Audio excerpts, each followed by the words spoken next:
المغرب الفاسي كي كنقولوا عطينا دمنا ولحمنا. اليوم جاب الله تيسير هذه السنه الحمد لله نظرا للظروف المهنيه ديالي والعائليه.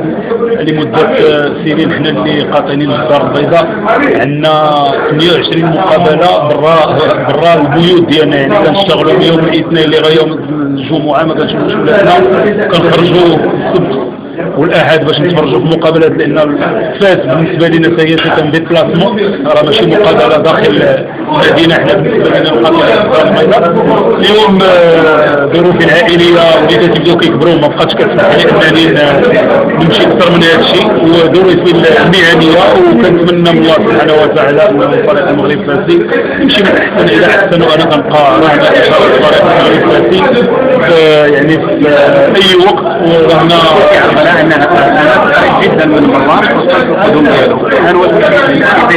لا، اول واحد فهم الاستقاله ديالي، لاننا قبل ما انونسير تخديت الراي ديال السيد الرئيس مروان بناني، وتفهم الوضعيه ديالي المهنيه اللي ما بقاتش كتساعدني انني نعطي المغرب الفاسي الشيء الكثير.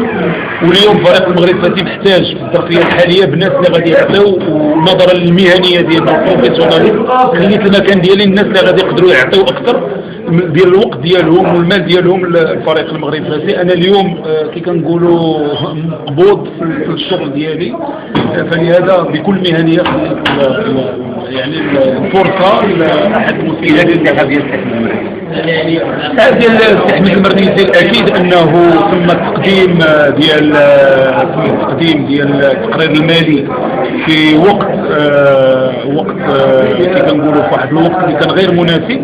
علاش؟ لانه السيد اللي كان مشرف على ماليه فريق المغرب الفاسي رحمه الله هو احد الناس اللي كانوا شغالين مع الرئيس في المكتب ديالو، ولكن وفاته المنيه وتوفى، فلهذا ما توفقش الرئيس معاه. كتعرفوا هذه السنه كانت حافله بالامجاد، ملي كنقولوا حافله راه كان فيها بزاف ديال الشغل، كان بزاف ديال الثمره، ما تمكنش انه يعني يصوب هذيك الوضعيه الماليه بالطريقه اللي كانت كنسير بها في السنوات الاخرى. كان واحد شويه ديال التاخير، والمغرب الفاسي كتبقى دائما عائله، وسي احمد البرنيسي كيبقى صديق ديال السي مروان بناني، ومروان بناني كيبقى صديق ديال السي البرنيسي، وما كنظنش انهم غادي يختلفوا، ما كنظنش منهم.